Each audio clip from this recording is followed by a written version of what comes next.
Olá pessoal! Hoje nós vamos falar sobre deslocamento de equilíbrio, tema bastante importante, bastante cobrado nas provas por aí. Acompanha aí!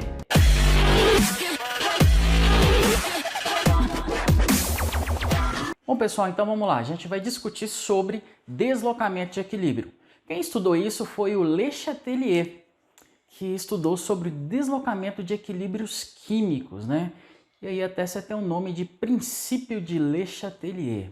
Bom, nós estudamos que para uma reação reversível, em um determinado momento, ela vai chegar a um ponto em que a velocidade da reação direta se iguala com a velocidade da reação inversa. E aí a reação atinge o equilíbrio químico, ok? Então no equilíbrio, as velocidades da reação direta e inversa se igualam e as concentrações ficam constantes. Então é um equilíbrio dinâmico, porque a reação continua acontecendo no sentido direto e no sentido inverso.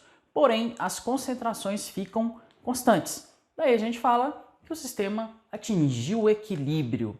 Porém, a gente pode causar alguma perturbação no equilíbrio. O que seria uma perturbação no equilíbrio químico? Poderia ser a alteração da concentração de algum reagente ou de algum produto, alteração de temperatura, alteração de pressão, por exemplo.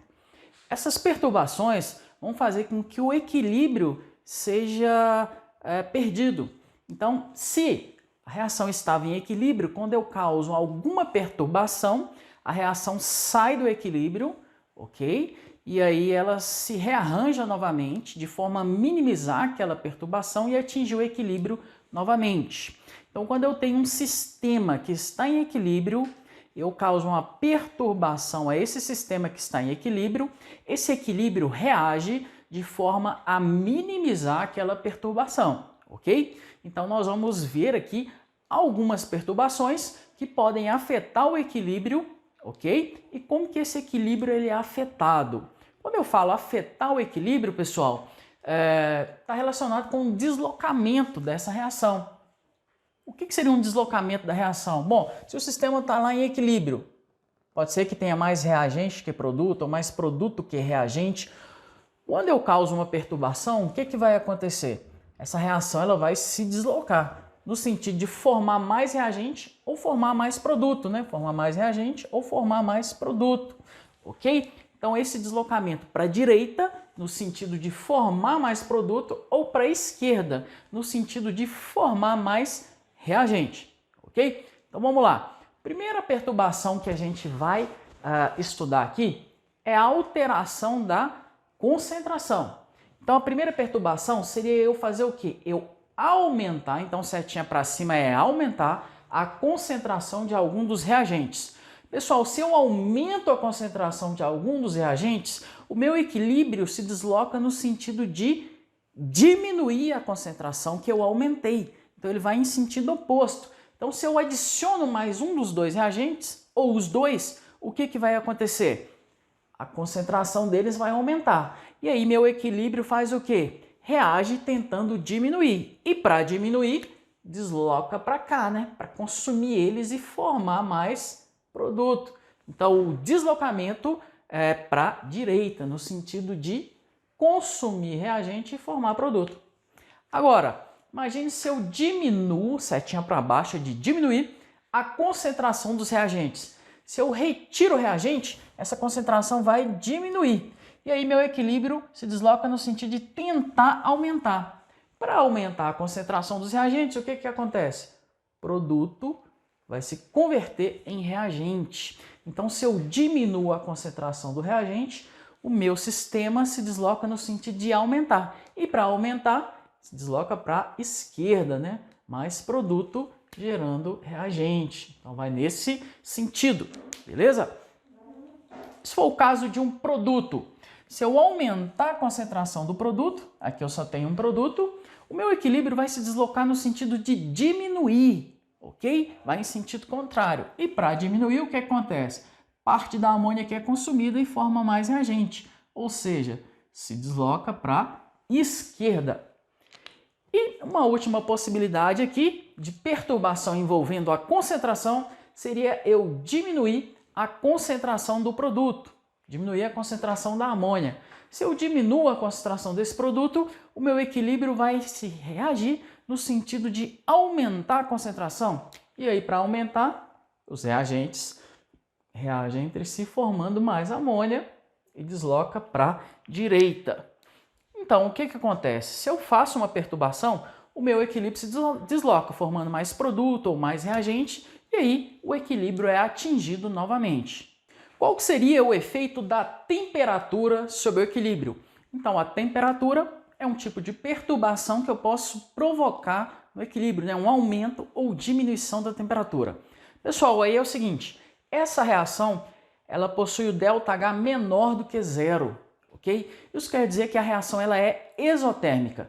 Então, se ela é exotérmica no sentido direto, no sentido inverso, ela é endotérmica.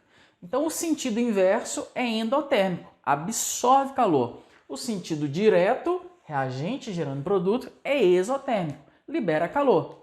Então, quando eu aumento a temperatura, eu estou dando calor para o sistema. E isso vai favorecer aquela direção que quer absorver calor. Então, no caso aqui, a reação inversa ela é endotérmica. E aí, se eu aumentar a temperatura, ou seja, se eu der calor para o sistema, eu vou favorecer esse sentido, porque ele vai absorver essa energia. Então, meu sistema se desloca para a esquerda, ou seja, formando mais reagentes. E se eu diminuir a temperatura? Se eu diminuir a temperatura, eu vou favorecer aquele sentido que quer liberar energia, né? Que está liberando energia. Então, eu vou favorecer o sentido direto. Então, em relação à temperatura, é só você imaginar, só você gravar o seguinte: se eu der energia, eu vou favorecer aquele sentido que quer absorver essa energia, que é o sentido endotérmico. Para essa reação, é a reação inversa, né? Produto gerando reagente, sentido inverso. Então, se eu aumento a temperatura, a reação se desloca no sentido de formar mais reagente. Então, tá aqui. E aí, se eu diminuo, vai em sentido oposto. Pessoal, um outro fator que pode afetar o equilíbrio é a pressão. Mas só faz sentido analisar o efeito da pressão sobre um equilíbrio se no equilíbrio existirem espécies gasosas. Então, uma alteração da pressão não causa qualquer efeito sobre o equilíbrio, né? Onde você tem substâncias líquidas e sólidas. Beleza? Então, o raciocínio é o seguinte: se eu aumento a pressão que está sobre o sistema, o meu sistema vai reagir tentando diminuir a pressão. E para que isso aconteça, ele vai se deslocar no sentido que tem menor volume de gases. E aí, como que eu avalio isso?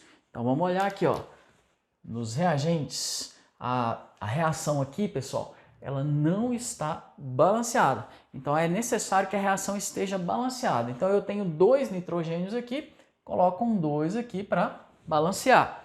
E os hidrogênios? Aqui eu tenho 6 e aqui eu tenho 2. E aí, para igualar, eu coloco um 3 ali. Para avaliar o efeito da pressão, eu preciso verificar que a quantidade de gases, né? De moléculas gasosas que eu tenho no reagente e no produto. No reagente, eu tenho 4 mol de moléculas gasosas.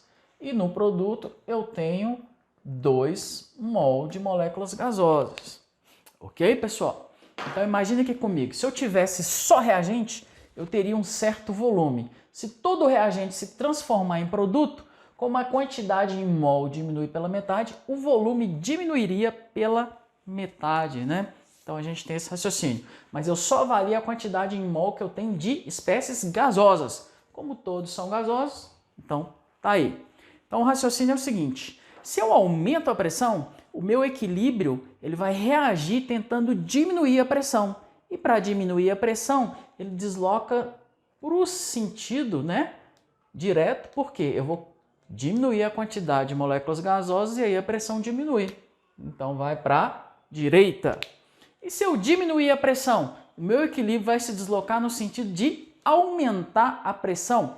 E para aumentar a pressão, ele se desloca no sentido inverso. Mais produto gera reagente. Por quê? Porque se ele deslocar formando mais reagentes, eu vou estar aumentando a quantidade de moléculas gasosas e, consequentemente, a pressão do sistema.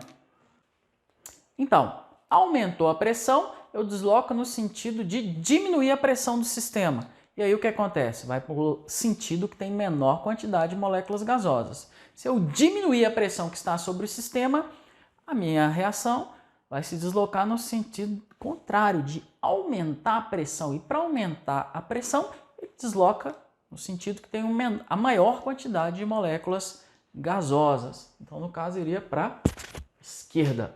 Ok, pessoal? Então, esse aqui é um esquema simplificado para a gente avaliar aí. Mas se for uma prova aberta, você precisa explicar direitinho, beleza? Bom, você poderia me perguntar, professor, mas que efeito o catalisador pode ter sobre um equilíbrio químico? Bom, o catalisador ele vai aumentar a velocidade tanto da reação direta quanto da reação inversa. Então, o catalisador não faz com que o equilíbrio se desloque, no sentido de formar mais reagente ou produto. A única coisa que o catalisador faz é diminuir o tempo com que o equilíbrio é atingido. Então, se o equilíbrio era atingido num tempo X, pode ser que com o catalisador o equilíbrio vai ser atingido com o tempo de meio X, por exemplo. Só para você poder entender. Pessoal, então esses são os fatores que podem perturbar, né? Podem alterar, podem, na verdade, deslocar um equilíbrio químico, ok? Sendo que a temperatura é o único desses fatores que pode alterar o valor da constante de equilíbrio. A constante de equilíbrio ela é dada em função da temperatura. Para cada temperatura, eu tenho uma constante de equilíbrio. Mas voltando ao tema da aula, então a gente viu aqui que a concentração pode alterar o equilíbrio. A gente viu também que a temperatura e a pressão também podem afetar o equilíbrio. E aí, esse equilíbrio sempre vai reagir no sentido de minimizar essa perturbação causada. Ok, pessoal? Então, quem estudou isso foi o Le Chatelier, ok? Na próxima aula, nós iremos realizar exercícios aplicando esses conceitos aqui. Acompanhe a próxima aula. Se você curtiu, dá um like, deixe sua dúvida, seu comentário e até a próxima.